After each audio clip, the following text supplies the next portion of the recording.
All right, guys. So, in the interest of time, moving along very quickly, I will talk very quickly as well. So, we started off with Harrison College, and we end off now with Queen's College. Mm. Well done, guys. I appreciate that. Yes, yes, yes.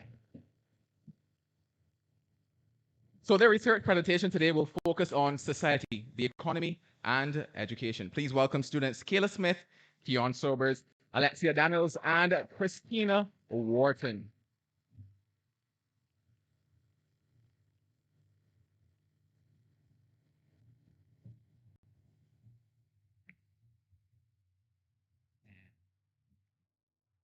Mr. Moderator, Dame Billy Miller, patron of the Give Back QC Fund and former government minister, Principal Dr. Brown, members of staff of Queen's College, Principal Miss Wade, members of staff from Harrison College, esteemed colleagues from QC, ladies and gentlemen, good afternoon. Our topic this afternoon is society, the economy, and education. How do we prepare?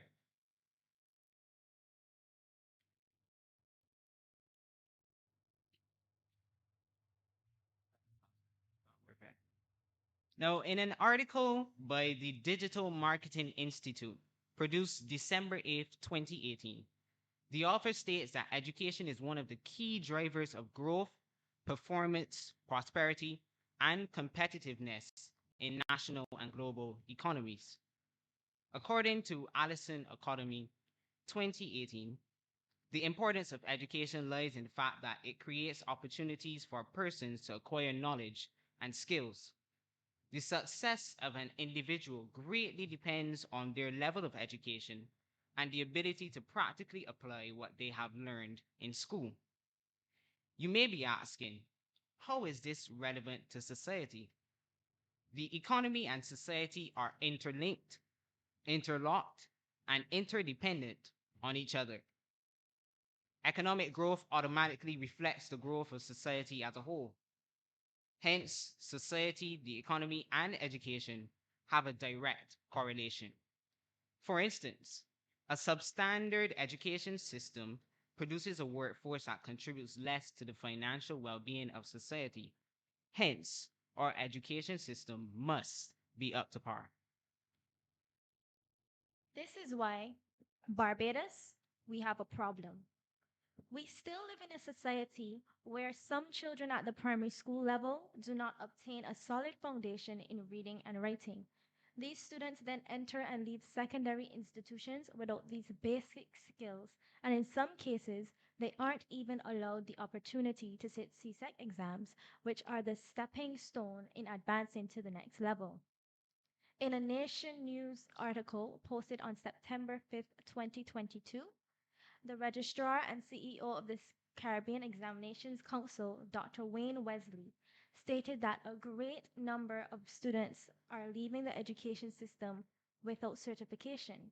We must take into consideration that these people are our future leaders and will replace the present generation of the labor force.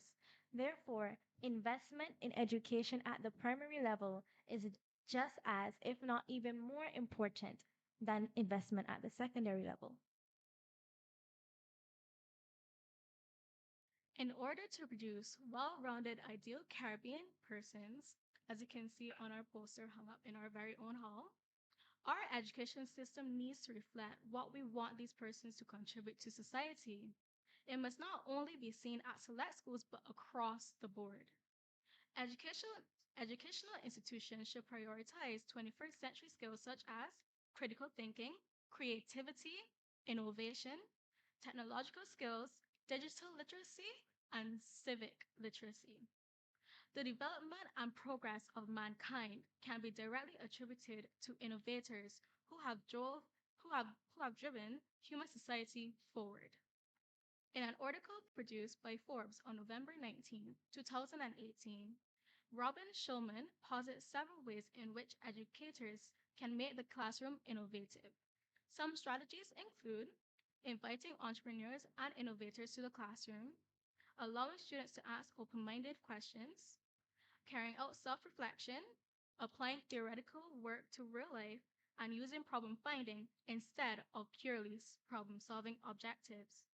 Implementing these strategies within the classroom can raise awareness about major challenges to society, such as global warming, environmental protection, and economic development.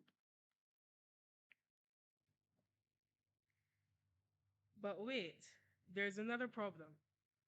With the commencement of the fourth industrial revolution in the 21st century, society has seen changes in the development of technology, such as the innovation of artificial intelligence, robotics, and 3D printing. These are rapidly these are rapidly changing the way in which humans create, exchange, and distribute value. The digital age is here and it will shape everything that we do. So how do we prepare for this massive shift? Well, we have already had a sneak peek of things we need to do to prepare with the experience of the COVID-19 pandemic, which saw the implementation of digital classrooms as its solution. Online learning has become the most effective tool in maintaining access to learning for the past 2 years, not only at secondary level, but facilitated at higher institutions. Hence, digital literacy will be critical as digital learning is the next step to be taken in the future of education. Society will need to try its best to help children adapt to new learning atmosphere in a world. An article by Schools and Academy Show Community suggests that schools will need to determine a digital methodology and effectively communicate it to all those involved. Schools could begin offering blended learning, a mix of online and in person, as standard even after the pandemic subsides. Challenges faced during the pandemic, such as inaccessibility to technology or high speed broadband, must also be rectified. A great solution to this problem would be to implement digital libraries at schools and in other areas around the country. These libraries should contain computers with a special database that contains digital copies of texts found in the regular library. Additionally, the database should allow access to textbooks and articles locked behind paywalls. Having said what was said, what would we like to see from education in the future? Our deputy head girl, Kayla, has said that she wants to see education focus on innovators rather than workers. The education system of the future not only needs to focus on the theoretical aspects of fields of study such as chemistry and math, but a shift needs to be made in the direction of hands on learning. Life skills such as financial and technological literacy, as we heard this morning, should be prioritized, as well as the movement towards increased use of technology, as stated. The present educational curriculum already implements aspects of hands on learning where students work in labs and workshops. However, this scope can be broadened by implementing a co op system. When students enter secondary school and progress to third form, they are asked with they are tasked with choosing electives that would be beneficial to their future careers. However, the subjects that they are obligated to choose are subjects that they have never done before, therefore placing them in a position where they have to streamline themselves onto a particular path without understanding that field of study or knowing if they like it. This process is quite unaccommodating because more often than not, these students have no idea of the field of study that they want to enter. And if they do, they end up changing their minds in the near future. This is why a 6 week co op system where students intern with a professional in the field of study in which they have an interest would be important, as it would help the students to make better informed decisions, having a better understanding of how that specific industry works and whether or not they would like to continue on that path before they are tasked with choosing electives. In addition to the co op system, there should be a hands on aspect of every subject that students may study. For instance, instead of teaching solely music theory at school, a practical aspect should be introduced where the students learn to play the music that they write. This process helps students learn how to apply the knowledge that they have acquired, which helps when they enter the workforce as it encourages efficiency in terms of critical thinking and problem solving. Furthermore, there is a general understanding that some students learn at a slower rate than others, and that sometimes there's a lack of understanding of the traditional aspects like science and technology. Therefore, in order to accommodate these students, our education system must pay more attention to implementing educational institutions similar to that of the Samuel Jackman Prescott Institute of Technology, which focuses on trade skills. This avoids the potential ostracization of these students and it encourages entrepreneurship in fields such as carpentry, auto mechanics, cosmetology, and appliance repair. Finally, we're in the 21st century, and it is only fitting that we try to increase the use of technology in schools. All schools should be outfitted with working internet, and the economy needs to be elevated to a position where it would be able to provide school issue laptops or tablets, which are programmed with digital textbooks for the next generation. How are we going to improve education while we're in a state of financial insecurity? Due to the economic insecurity as it stands in Barbados, some segments of society are still feeling the financial pressure. Public schools across the country are dealing with budget cuts that have forced them to make difficult decisions in recent years. When pressure from performance-based assessments is added to the mix, finding funding to uphold a certain teaching standard becomes an even greater challenge. This, along with an increase in the demand for technology within the classroom, will be an exorbitant cost. So we already know that, so we know that this has been already established, but a potential method to improve education is financial literacy.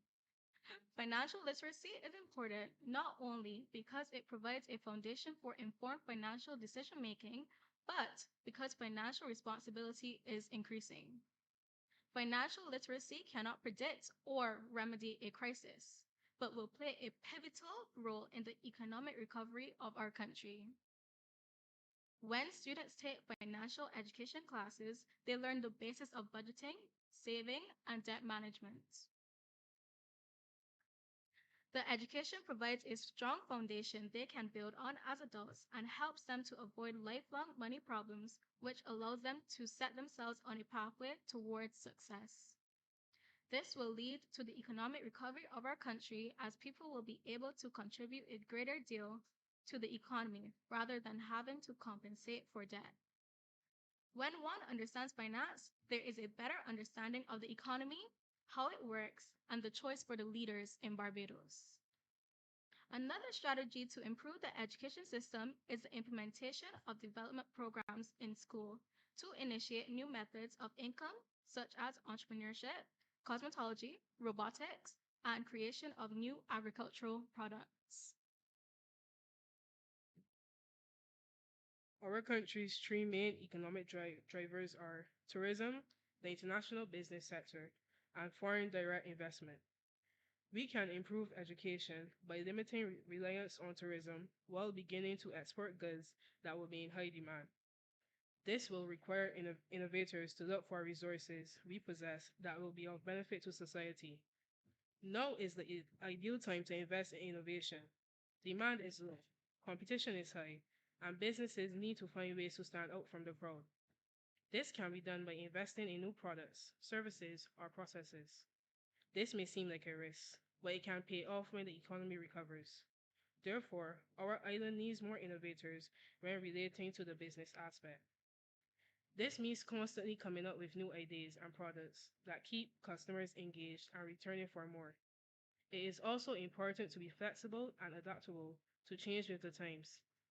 Incremental product innovations push export propensity, whereas completely new products have no immediate effect on exporting. Another way of improving financial security is to construct an institution of higher education. If Barbados creates its own university with a wide variety of disciplines such as robotics and coding, gaming, cybersecurity, and digital marketing, then some of our students will be less likely to go overseas to study, and that would decrease our expenditure on scholarships. Additionally, students tend to go overseas to find opportunities that they don't have access to in the Caribbean. Therefore, if we create those opportunities through investment in academia, then our students are less likely to emigrate, and it will not be necessary for the country to outsource labor in order to fill these job descriptions. A larger workforce in specialized occupations would therefore cause an increase in gross domestic product. The avenue is also open for educational tourism, as students from different countries would be inclined to study their degree of choice in an island paradise if offered. The tuition fees charged at this institution could go toward the development of the country. On another note, the previously suggested implementations of technological and civic literacy, together with trade skills to the curriculum, will not only positively affect the economy, but the society as a whole. Education in technological literacy makes it easier for persons to function in society as we use a variety of digital interfaces to communicate and problem solve. Everything from vending machines to custom and immigration forms are becoming digitized. With that being said, if one lacks a general understanding of technology, tasks as simple as paying bills may become difficult. Likewise, civic literacy is also important to the well being of the society. More civically literate citizens are able to identify the political issues that are most important to them. Also, civically literate leaders would be aware of how to materialize positive political changes. Understanding the laws of a country and your human rights would make it more difficult for persons to be taken advantage of in the workplace or in business. Individuals would also be able to make more informed decisions when it comes to electing a government which could better improve the society and economy. Finally, as stated before, implementing trade skills in the education system encourages entrepreneurship. This accelerates economic growth as the creation of new products and services stimulate new employment and by extension increases the amount of income tax collected by the government. This increases the amount of money circulating within the economy, which in turn expedites the development of the country in terms of the maintenance of infrastructure, the construction and repair of roads, and most importantly, the investment in education. In conclusion, investing for the adjustment of the educational system through the integration of technology, experiential learning, and deviations from the traditional subject matters are direct acquisitions into the future of our society and economy. It creates citizens that are equipped with a unique set of skills and allows them to think outside of the box in order to apply knowledge and function in this ever changing society. Thank you.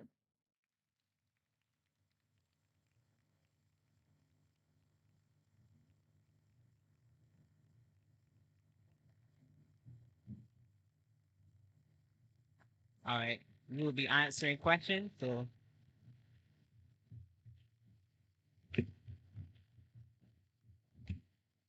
Another another very good presentation by our students, this time from QC, on the interconnection of education with society and our economy.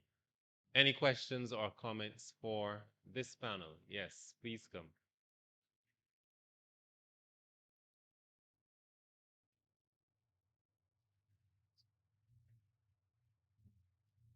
They don't have that. Good afternoon, everyone. So it was mentioned earlier the problem with having too many subjects or overbearing students' curriculum. So what is your opinion on grouping schools, having schools that are specific for certain subject areas in the arts, technology, etc.? That is a brilliant question. Any comments from?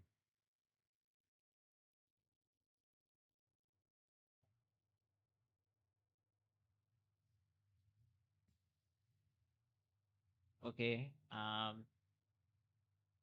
was told to answer this question. So, I believe that is a really good idea, though, because In the past, QC was a science school.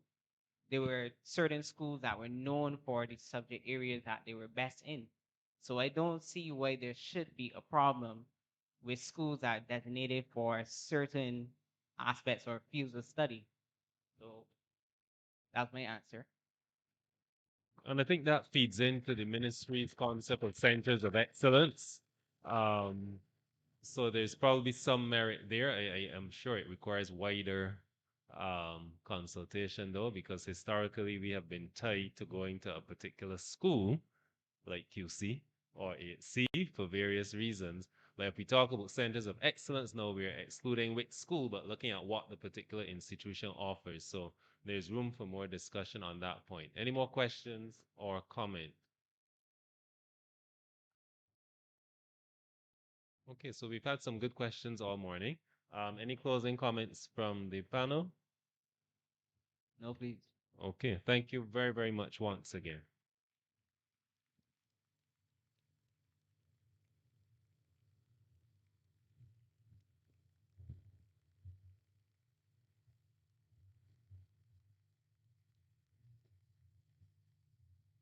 Well, guys, that brings us to the end of today. Quick story before we go. My very first day at Queen's College, I got garbage duty for talking in the hall. And yeah, garbage duty was a thing. Once again, I hope that you actually, anybody learn anything today?